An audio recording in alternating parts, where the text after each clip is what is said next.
Bueno, buenas tardes a todos. Muy importante la intervención de la senadora María Fernanda Cabal. Sin dudas nos deja muchas reflexiones y muchos retos de cara aquí a los próximos 2 años. Pero para eso estamos acá también con José Manuel Restrepo, para hablar un poco, aterrizar estas cifras, aterrizar un poco lo que dijo la senadora, hablar de lo que está pasando, lo social, lo económico, lo político. José Manuel, ¿cómo llegamos a donde estamos? Estamos cargados de noticias, cargados de temas todos los días. ¿Cuál es tu visión? Muchas gracias, Sebastián. Un saludo muy especial a todos y cada uno de los empresarios aquí presentes. Me complace mucho el tener la oportunidad de estar en este escenario. Un saludo especialmente a Henry Cárdenas por la invitación. Muchas gracias también. Y creo que lo que hay aquí es un escenario en donde tenemos que aprovechar este momento de pronto para dar un paso adelante. Y el paso adelante es en qué escenario nos vamos a quedar. ¿Nos vamos a quedar en el escenario del vaso medio vacío o nos vamos a quedar en el escenario del vaso medio lleno? ¿Nos vamos a quedar aquí llorando sobre la leche derramada o vamos a producir algo distinto? ¿Nos vamos a quedar llorando o vamos a producir pañuelos? Escojan cada uno de ustedes. Dicen que en el escenario de la vida hay distintas maneras para enfrentar las realidades. Una de ellas con dosis de pesimismo, otra de ellas con dosis de optimismo, que de ninguna manera significa no reconocer que hay dificultades, naturalmente. Así las cosas, yo quiero, en el marco del vaso medio lleno, hacer una invitación a que cada uno de ustedes se devuelva un poco en lo que han venido construyendo, en lo que han construido, en lo que hemos construido como nación y como sociedad, a pesar de todas las dificultades. Y devolviéndome un poco en la historia y contestando tu pregunta, Sebastián, si estuviéramos en julio del 2023 e hiciéramos una lectura de lo que decía el mundo, para dónde iba la economía del mundo en ese momento, en julio del 2023, había dos frases distintas, una del Banco Mundial, otra del Fondo Monetario Internacional.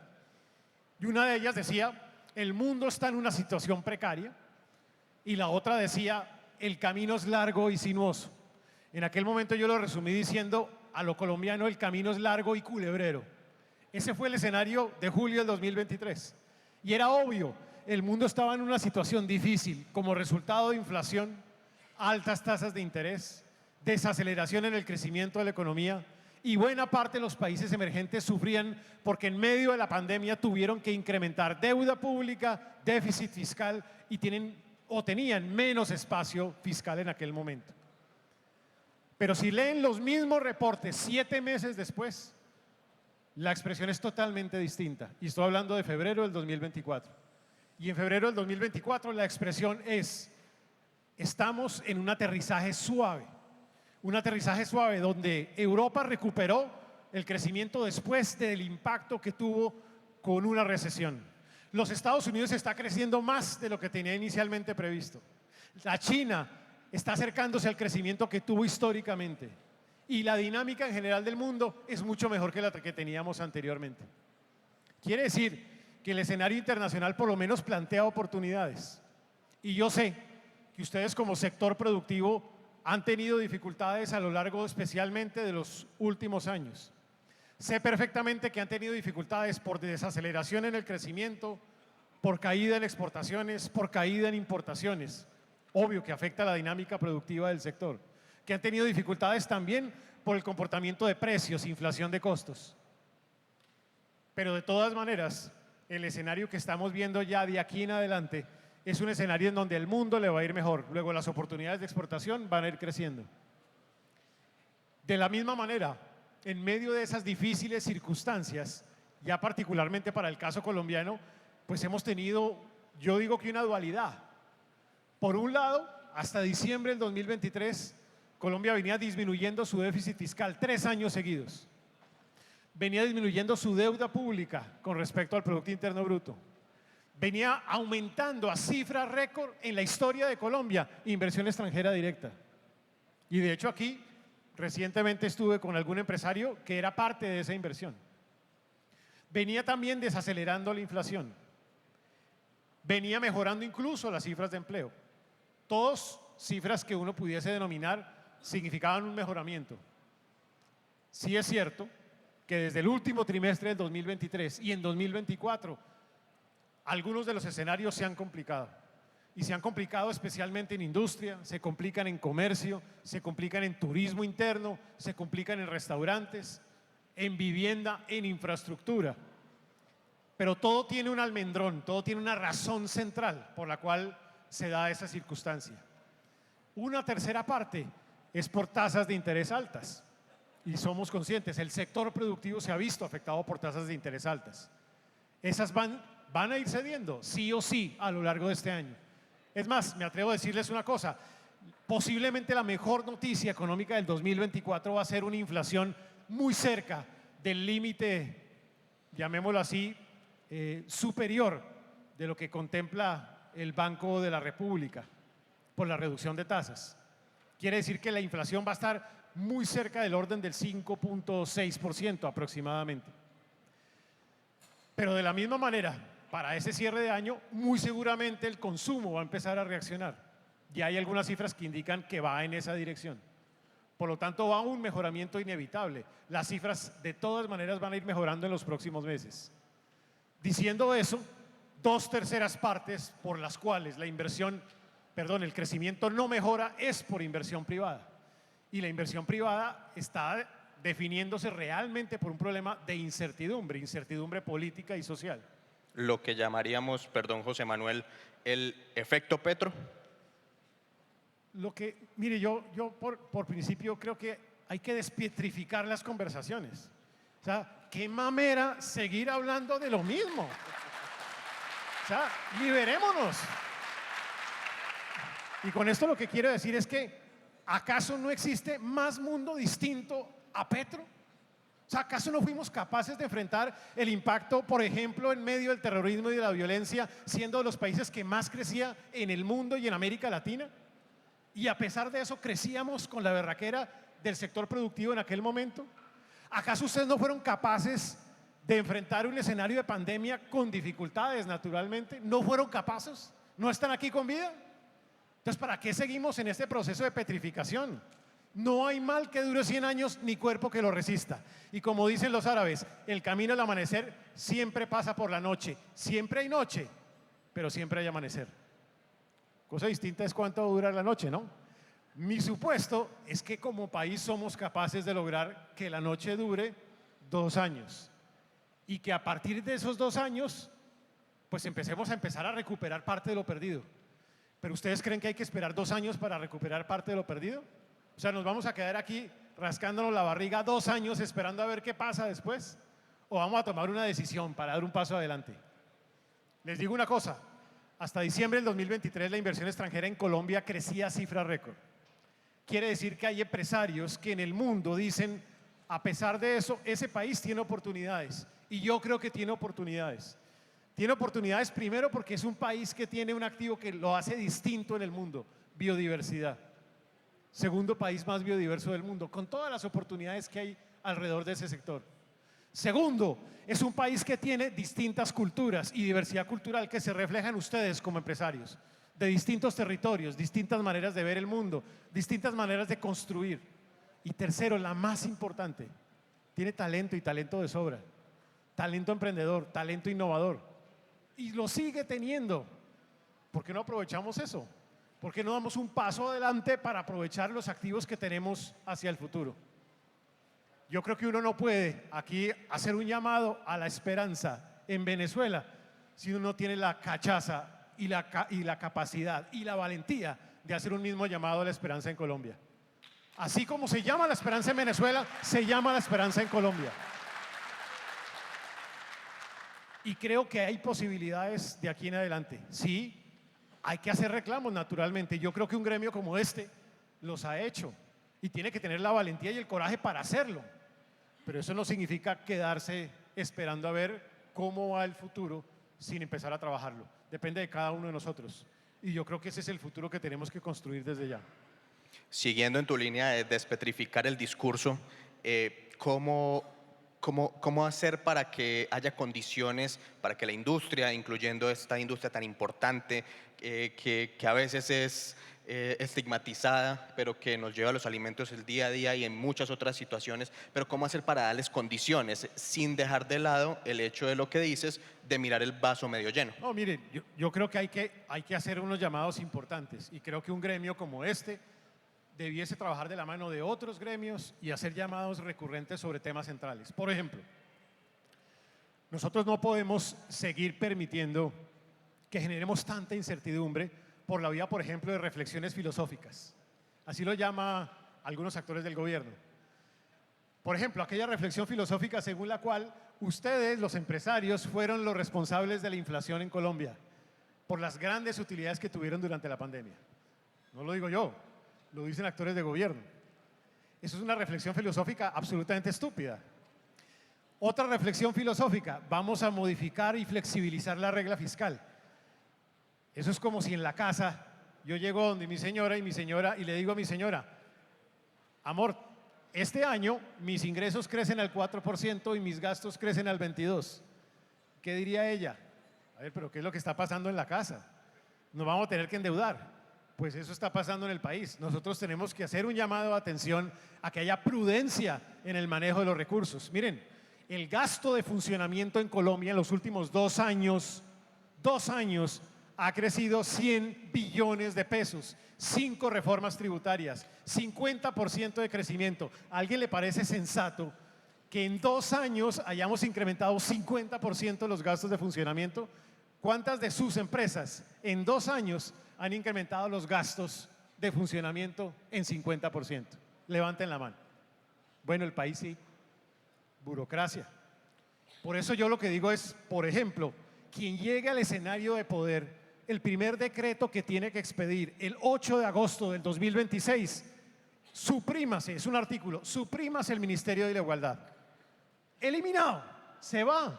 Es que no tiene ningún sentido un ministerio con 5 viceministerios que vale una fortuna, cuando perfectamente eso se puede hacer desde otro lado.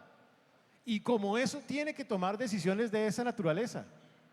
Y tiene que tomar también decisiones de acelerar procesos y regulaciones que hacen muy complejo la vida para el mundo empresarial. Entonces me parece que aquí se necesita muy rápidamente hacer un esfuerzo por conciencia de lo fiscal. Y hay que hacer un llamado, Henry, a que la reforma laboral no pase en el país, porque es la peor de las reformas posibles. Piensen ustedes, ¿qué es una buena reforma laboral? Yo digo, una buena reforma laboral tiene que generar empleo, formalidad, productividad y dignificar trabajadores. La reforma laboral que está en curso en el Congreso de la República destruye empleo porque por lo menos sube los costos en más de un 15% laborales. Por lo menos, se estima incluso más. Una primera versión estimaba el Banco de la República pérdidas de 700.000 trabajadores formales. Eso no es una buena reforma laboral. Esa reforma laboral está basada en el concepto, por ejemplo, de que los contratos únicos, casi que únicos, son los contratos a término indefinido. ¿Ustedes creen que los jóvenes de hoy dicen, yo quiero ser durante toda la vida coltanques para toda la vida, 30 años en esta compañía? Eso no funciona así. La gente está rotando, moviéndose, tiene que ser flexible el sistema. Tiene que haber contratos que permitan que la gente se mueva de un sitio a otro. Tampoco eleva la productividad, porque te complica la vinculación y la desvinculación de trabajadores. Lo hace más difícil, lo inflexibiliza. Por lo tanto, termina dignificando a algunos trabajadores. ¿A quiénes? Menos de 1 millón de trabajadores. La fuerza de trabajo en Colombia, contando los informales, son cerca de 22 millones de personas. O sea, por beneficiar a menos de 1 millón, vamos a perjudicar a por lo menos 21 millones de trabajadores o más. Eso no tiene sentido. Entonces hay que estar muy atento a una cantidad de reformas que no contribuyen al desarrollo del país. Y hay que estar atento, empresarios, a esa lógica según la cual aquí estamos, como dice Moisés Naim, en la necrofilia política, ese gusto por las ideas atrasadas, retrasadas y fracasadas del pasado, la estatización. Se estatiza el sector de la salud porque en la práctica se está estatizando. Se estatiza en pensiones porque en la práctica se está estatizando. Se intentó estatizar el sector de educación porque en la práctica iba en esa dirección. E incluso el jefe de Estado, en su propio discurso inaugural del Congreso, dice que hay algunos que se oponen a la estatización. Pues obvio que nos oponemos a la estatización. Si es que un país tiene que vivir es de sector privado, no de sector público. ¿Quién dijo que este país vive de inversión pública y no de inversión privada? 80% de la inversión de este país la hacen ustedes, sector privado. Si yo desmotivo la dinámica del sector privado, desmotivo el crecimiento del país. Entonces hay que estar muy atento a eso, a esos fenómenos de estatización. Y finalmente, y habría más para decir, pero hay que hacer un llamado urgente a garantizar la seguridad del país. Ustedes son quizá de los más afectados, y el sector industrial también, y los comerciantes y tenderos también. Hurtos, secuestros, extorsión han crecido por lo menos en el último año y medio entre un 7 y un 40%. Así es muy difícil operar en la práctica. Y eso tiene una razón de fondo. Y la razón de fondo es, tal vez lo decía la senadora, el incremento de cultivos ilícitos. Pero el incremento de cultivos ilícitos tiene una lógica un poco casi que infantil, porque estamos llegando a 300.000 hectáreas, pero ahora nos dicen que el gran indicador para enfrentar el narcotráfico son las incautaciones. Ni mi hija en kindergarten no se da cuenta de la lógica tan absurda de esa posición. ¿Por qué? Porque si hay más producción, pues obvio hay más incautaciones. Ese no puede ser el camino. Hay que volver de nuevo a discutir cómo se controla el narcotráfico desde la demanda y desde la oferta. Y hay que hacer todos los esfuerzos e usar todos los instrumentos para enfrentar ese cáncer. Si no, el escenario de violencia y de inseguridad pues va a ir creciendo. Es decir, va a ir creciendo de aquí en adelante. Hemos recorrido temas de seguridad, seguridad jurídica, garantías, y también hiciste un símil con tu casa cuando le llegas a tu esposa y dices, es que mis ingresos van a aumentar X, pero mis gastos el triple o más. ¿Cómo hacer para que tu esposa no te regañe y te deje entrar a la casa mañana? Pues la diferencia es que yo no le puedo proponer una reforma tributaria. Pero vuelvo al ejercicio. Primer trimestre del 2024, el gobierno aumenta los gastos al 22% y los ingresos al 4%. Ustedes me dirán, pero ¿cómo así? ¿No dice que el gobierno no está ejecutando bien? Correcto, aún ejecutando mal. Si hubiera ejecutado bien, los gastos crecerían al 40%, los ingresos crecerían al 4%. Entonces, el escenario en el que estamos es un escenario que acaba de salir las cifras de recaudo tributario. El recaudo tributario en Colombia cayó en el primer semestre del año un 17%, poco más de 16 billones de pesos. De seguir así, para el cierre del año, habría una carencia de recursos del orden de unos 30 billones de pesos por esa vía. Simultáneamente, se comprometió a presupuestar un ingreso que nunca cumplió. Se llamaba arbitramiento de litigios. Se metió en el presupuesto de este año, sabiendo que no había ningún sustento legal para ese rubro en particular. Por lo tanto, pues ahí se le cayó ese ingreso. Al final de cuentas, ha tenido que hacer congelamiento de gasto y se quedó corto. Se supone que ha hecho 20 billones de congelamiento, lo cual no es cierto. Solamente ha congelado 12. Los otros 8 no son ciertos. Y todavía, en mi opinión, hacen falta por lo menos unos 40 billones adicionales de congelamiento de gasto público. Pero con una condición, y yo creo que es contestando a tu pregunta. Lo primero que uno tiene que hacer en casa cuando sus gastos están creciendo por encima de sus ingresos es una de dos alternativas. Reduzca los gastos o aumente los ingresos. Reduzca los gastos, pues tiene que hacerlo. Por eso digo, hay que eliminar una cantidad de entidades, hay que eliminar una serie de gastos superfluos, hay que eliminar transferencias que no están llegando a los propósitos centrales. A mí no me convence una transferencia que se le dedica a jóvenes que en teoría se están retirando del delito. Yo no entiendo eso. Yo entiendo que uno reconozca el mérito de la gente, pero no lo contrario. Yo podría reconocer un recurso para alguien que va a hacer empresa, que va a continuar generando riqueza, pero para alguien que simplemente está retirándose del delito me parece totalmente absurdo. Como eso hay muchas transferencias innecesarias hoy en el país. Pero la otra alternativa es generar más ingresos. ¿Cuál es la alternativa que está proponiendo el gobierno? Una reforma tributaria. Lo llama ahora plan de financiamiento. Y el plan de financiamiento viene con un anzuelo en donde pueden caer cualquiera de los que lo escuchen. porque el principio es vamos a bajar la tasa corporativa de renta a personas jurídicas del 35 al 30. Yo estoy de acuerdo, hay que hacer el esfuerzo. Listo.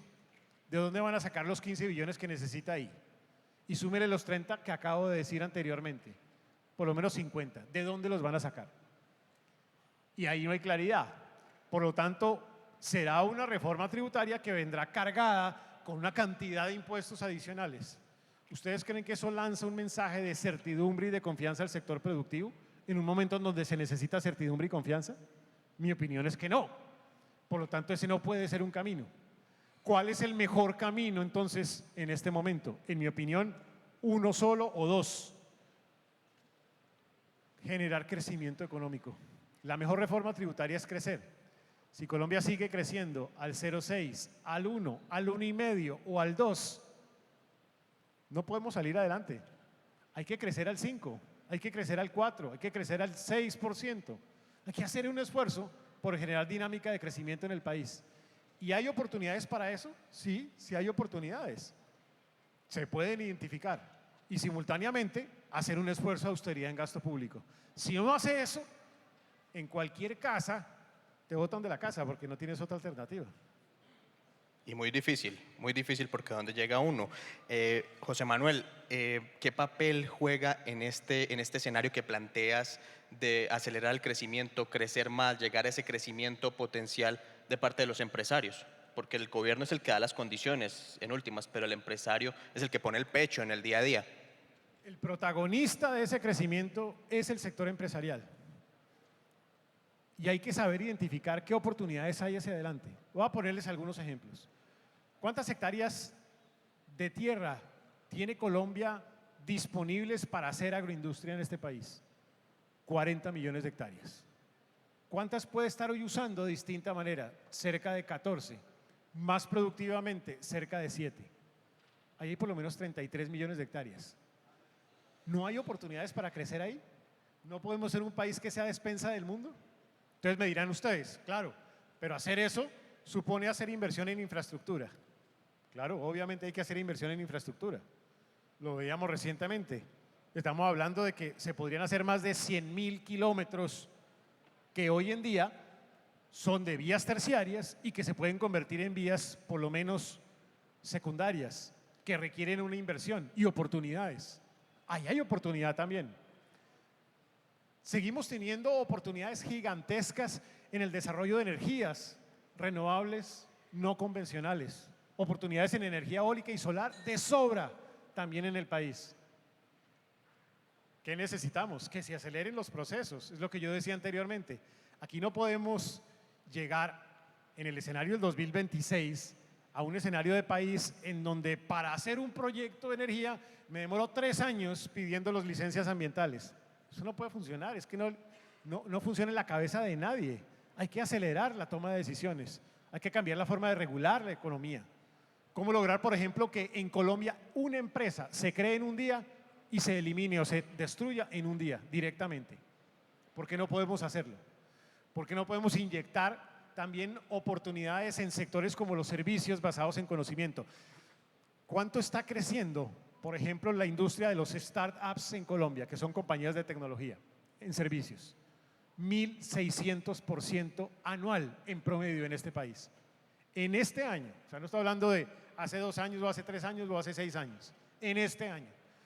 Luego hay oportunidades en esos servicios basados en conocimiento. En Colombia, con cifra récord, se está exportando servicios de diseño, servicios de ingeniería, servicios de arquitectura, en general servicios basados en conocimiento, todo lo que es BPO, call center, outsourcing, oportunidades gigantescas también en esos sectores. Hay muchos sectores industriales que están teniendo un comportamiento muy significativamente relevante con vocación exportadora. Y yo creo que para un sector como este hay que motivar actividad exportadora en otros sectores de la economía, industria y el comercio en general. Porque sin la capacidad exportadora pues va a ser muy difícil. Yo personalmente creo que hay la enorme oportunidad, afortunadamente, de que este es un país en donde el comercio exterior pues es de los más bajos, incluso en los países de la OCDE. Luego, oportunidades hay todas para crecer de ahí en adelante. Ahí hay otras oportunidades. Entonces es un país que tiene oportunidades en servicios, en industria, en avance en industria con tecnología, en incorporar tecnologías de cuarta revolución industrial, en talento, en el sector agroindustrial. Hay oportunidades en varios sectores de la economía y en infraestructura.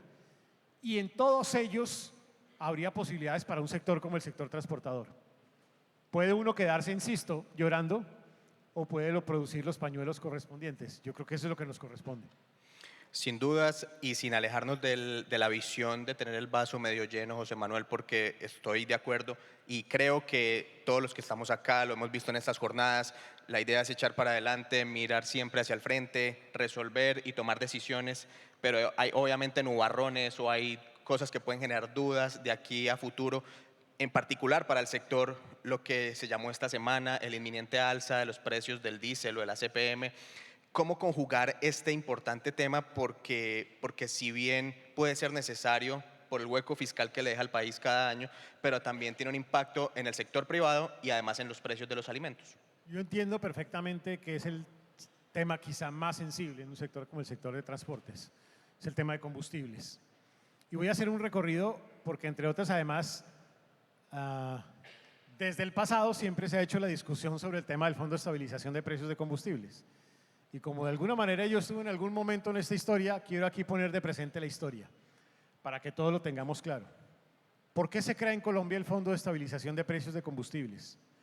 Se crea no hace uno, ni dos, tres, cuatro gobiernos, algunos de ellos de la misma persona, en donde se crea como un instrumento en la época del presidente Uribe para compensar la volatilidad que existe en los precios internacionales del petróleo versus los precios del combustible a nivel local.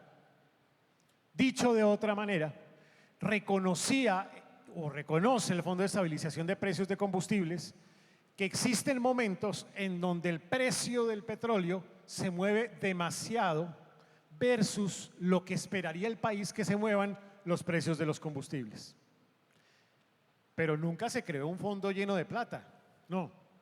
El fondo es una figura en donde se compensa momentos en donde eventualmente está uno más alto que el otro versus momentos en donde el otro está más alto que el primero. Es decir, no existe alguien que le puso un dinero al fondo. No es como cuando uno crea un fondo, una fiducia. No funciona de esa manera. Cuando nosotros arrancamos gobierno en 2018, ese Fondo de Estabilización de Precios de Combustibles, a través de una figura financiera, igual tenía una deuda del orden de unos 17 billones de pesos. Lo que se hizo en el plan de desarrollo de inicio de gobierno fue sanear ese monto.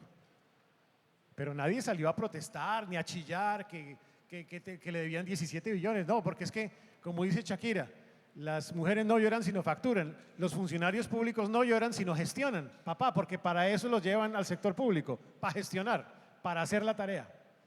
Diciendo eso, en el marco de la pandemia, los precios del petróleo cayeron significativamente. Obvio que cayeron porque había menos dinámica en el mundo.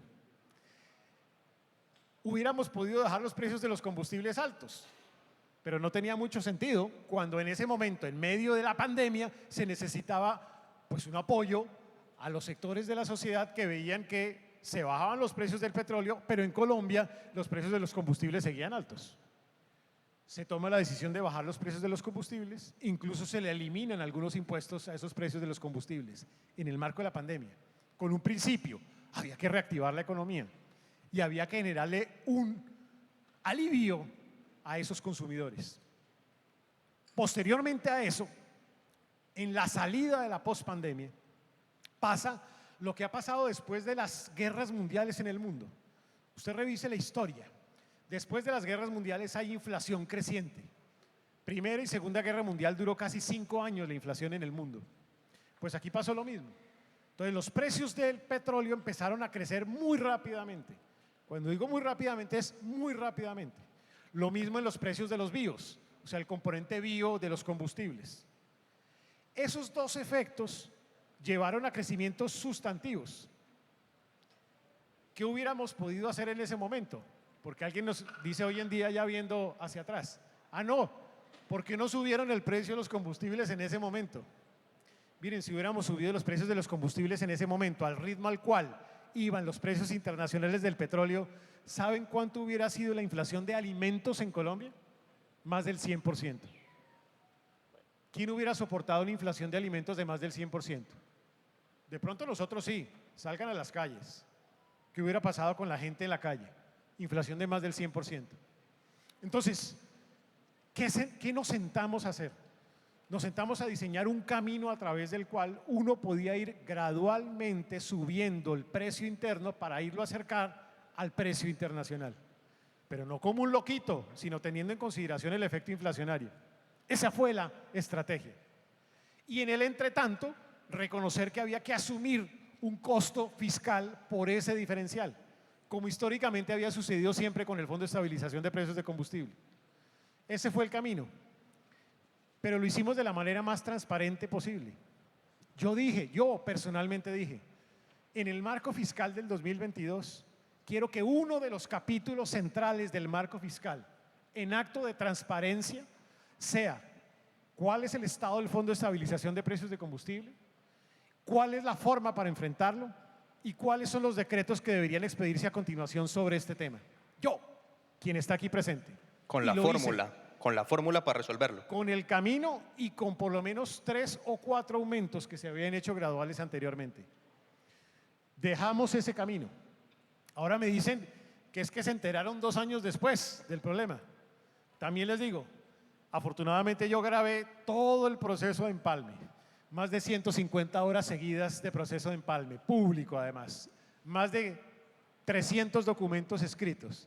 Y dentro de ellos está absolutamente claro que a este tema le dediqué 3 sesiones seguidas de 3 horas, poco más de 9 horas, dedicado al Fondo de Estabilización de Precios de Combustible.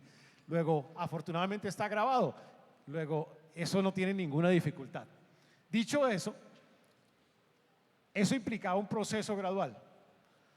Ese proceso gradual debía tener un criterio siempre en consideración. ¿Qué impacto tiene esa decisión sobre la inflación? Porque la inflación es posiblemente el peor impuesto para los más humildes de un país y uno tiene que ser consciente de esa realidad. En ese orden de ideas, el gobierno ha venido avanzando ya en el cierre de diferencial de precios de combustibles en gasolina y tiene pendiente el tema de ACPM, donde están ustedes directamente involucrados. ¿Qué creo que hay que hacerlo? Hay que hacerlo gradualmente, con mucho tino. Hay que pensar de pronto, como decía Antanas Mockus, en una estrategia todos ponen. Pone el Estado, ponen los empresarios, ponen los tributos, ponen las gobernaciones, porque también hay impuestos de carácter departamental. Y hacerlo de manera gradual. Me parece que ese sería el mejor de los caminos, reconociendo entre otras además que hay momentos para hacerlo, porque hay momentos en donde se puede trasladar, por ejemplo, el costo de aumento a la tabla de fletes, y ustedes saben perfectamente de lo que estoy hablando. Luego, hay que saber hacerlo con un cómo, con un qué y con un momento oportuno para hacerlo, sabiendo el impacto que esto puede tener sobre inflación en la economía. Ese, en mi opinión, es el camino más idóneo para lograr enfrentar un desafío como este, desafío que no es menor.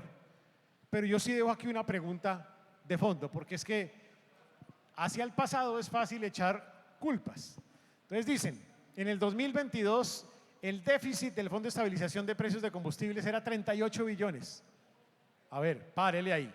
Cuando nosotros entregamos el gobierno, yo dejé saneado hasta ese momento el Fondo de Estabilización de Precios de Combustible, pagado, con presupuesto proyectado hasta el 2025, incluido en el marco fiscal.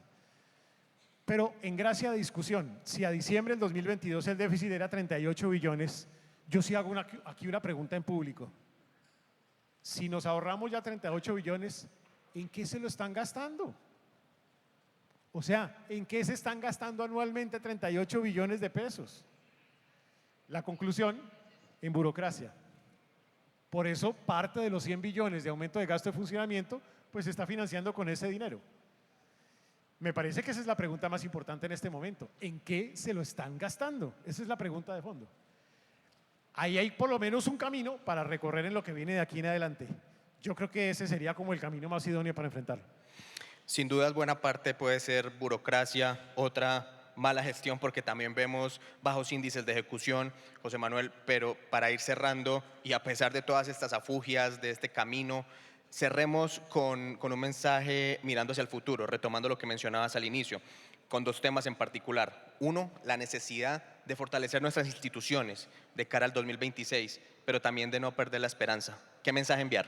No, yo el único mensaje, y volviendo sobre el mismo punto, yo creo que hay dos palabras que tienen que ser el recorrido sobre el cual construyamos como país de aquí en adelante. Una palabra es unidad y la otra palabra es esperanza. Y quiero hablar primero sobre el sentido de unidad. No es posible que sigamos dándonos en la jeta uno con respecto de otros. Yo los invito a que superemos la lógica de la orilla del puente, en donde nos quedamos en una orilla o en otra orilla. ¿Acaso no somos capaces de recorrer el puente y descubrir que en la mitad de él hay propósitos comunes? ¿Acaso todos, independientemente de la orilla, no queremos que se reduzca la pobreza, que haya menos inequidad en el país, que haya más crecimiento, que haya más ingresos? O por lo menos lograr esa integración o unidad con la mayoría de los colombianos. Vuelvo sobre mi punto, con un mensaje reciente. ¿Qué es lo más importante que nos enseñó la Selección Colombia en su última participación en la Copa América? Carajo, que se pusieron la camiseta y que por primera vez de pronto vimos a un grupo de jugadores entregándola toda hasta el final, unidos alrededor de un propósito de país. Y es que nosotros no nos podemos poner la misma camiseta, nosotros no nos podemos poner la misma camiseta para construir con sentido de unidad. Si seguimos en esa lógica de que el gobierno anterior todo era una mierda, todos son unos bandidos, todo es malo y nada sirve para nada, o en esa lógica de catastrofismo, como le sucedió a la vicepresidenta de la República en Brasil, donde dijo, llevamos 500 años de destrucción, de muerte y desolación en nuestro país. A ver, si el país solamente lleva 200 años, 300 de eso, cóbreselo al presidente Sánchez, por lo menos en España, pero no se lo cobre aquí. Entonces, tenemos que empezar a superar esas lógicas de catastrofismo, de adanismo, de que todo vino a aparecer hasta ahora, de que todo lo anterior nada servía para nada. Pero ojo, eso pasó en el pasado y puede pasar ahora de nuevo. Y seguiremos divididos como sociedad. Llegó el momento de asumir un rol, de unirnos como sociedad, porque este país no lo para nadie si está unido, pero este país tiene serias debilidades si está dividido. Y el segundo mensaje, pues es el mensaje de la esperanza. La esperanza es lo último que se pierde, pero la esperanza hay que construirla todos los días. ¿Hay de qué esperar? Sí hay de qué esperar.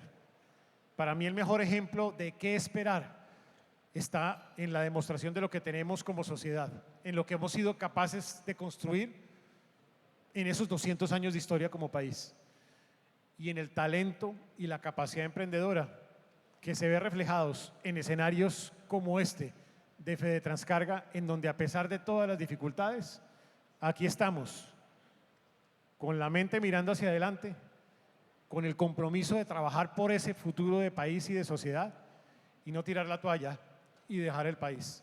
Este país es de nosotros, aquí no va a venir nadie a hacer la tarea que nosotros tenemos que hacer. De cada uno de ustedes, de cada uno de nosotros depende. O vamos acá a darla toda, a sudar la camiseta, o vamos a dejar que la camiseta se la ponga a otra persona totalmente distinta. Llegó el momento de asumir ese rol con unidad y con esperanza.